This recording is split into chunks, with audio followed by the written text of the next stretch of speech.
What is going on, guys? Today on the channel we're going to be taking a look at iOS 17.3. So this was just released to the public along with a whole bunch of other software updates to include watchOS, tvOS, home, and just all sorts of things.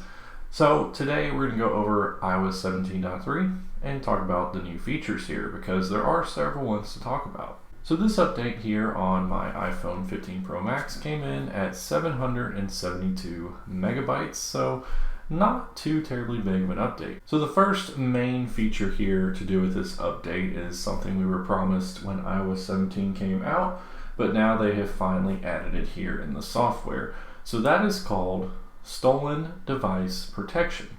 So stolen device protection can be accessed by going to Face ID and passcode, and then you just enter your passcode really quick. And then if you scroll down a little bit, you'll see right here, there's a new option that says stolen device protection, and you can choose whether or not to turn it on. So basically what this does is it adds another bit of security to your iPhone and Apple ID by requiring your Face ID or Touch ID with no passcode to perform certain actions. So if we go ahead and hit turn on protection, you can see that it's that simple. It turns on, and basically what this will do now is if somebody were to get into your phone, they would not be able to change certain privacy or security settings or Apple ID settings unless they had your Face ID or Touch ID.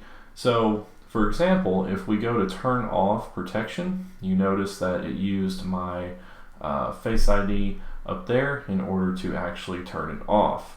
So that is something that you can see there. Also, there is a security delay. So basically that will require Face ID or Touch ID, an hour wait, and then another successful Face ID authentication. So 3 steps basically there if you were to go and turn something on and off. So to show you that again, Face ID allows you to turn it on and off. So anyways, that is a new feature. I would probably just go ahead and leave that on. What's an extra layer of security? Can't hurt you. So that is probably the main new feature here. There are some things to do with Apple Music that finally bring it up to Spotify levels, and that is the ability to collaborate on playlists. So now, I don't use Apple Music, but just to explain what this is, basically you can create a playlist and you can collaborate with people that you choose, just like you can on Spotify. So you go in there, make your playlist, you can then send a link to it to your friends via text or whatever, and then they can choose whether or not to join it, and then you have a collaborated playlist. So very cool that they finally allowed you to do that. Also in Apple Music, they have added emoji reactions, so you can basically use different emojis to kind of choose which songs you like, which ones you don't, in a collaborative playlist. So that is a nice new feature. Glad to see Apple Music has finally come around to getting collaborated playlist. Next thing has to do with Black History Month. So Apple does this every year where they come out with a special wallpaper and watch band and just different things like that. So down here you see there's some new Unity wallpapers. So it says they were designed by Black creatives and allies at Apple to honor Black history and culture. So there's a few different ones that you can choose from here. I believe these were the ones that were available last year, but these are the new ones you can take a look at. So you can tap on one of those and you can see that you now have these new Unity wallpapers for this lock screen, ability to choose those. There are a couple of different things that were also added here. So the first one's kind of cool actually. You now have AirPlay hotel support. So this basically means that now when you go to certain hotels, you'll be able to directly stream content to the TV in your hotel room. So obviously the hotel has to opt into that and get the special stuff needed for that, but it's kind of cool. So you'll be able to stream content to certain hotel TVs. Also, your Apple Care and Warranty in your settings now shows coverage for all your devices that are signed in to your Apple ID. So if I were to go to settings, we go to general, and then we go to Apple Care and Warranty, we can see all of our different devices here, including the one that you're on.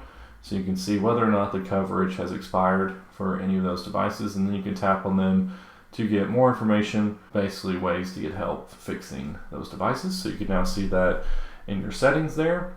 And then the final thing here is additional optimization for crash detection on iPhone and 14, 15 models. They've been kind of refining that and tuning that each update, so hopefully it just keeps getting better and better. And then of course the last thing, not last but not least, is security updates. There's always several here, and you can go to Apple's support page and you can scroll through and you can see the various security things and how they were addressed. So that is available for you. Quite a few of them this time around. Kernel, Mail, different things, WebKit, Safari. So yeah, a lot of different security bugs that were addressed here. But anyways guys, that's all I got for you today here with iOS 17.3. Not a ton of new features, but it is nice to see them starting to implement some of the things that we were promised in iOS 17. I'm sure here soon we'll get another update to kind of add support for Apple Vision Pro once it is released. So we'll have to stay tuned to see what that looks like. But anyways guys, that's all I got for you in this video. Thank you for watching the channel, and I will catch you all in the next one.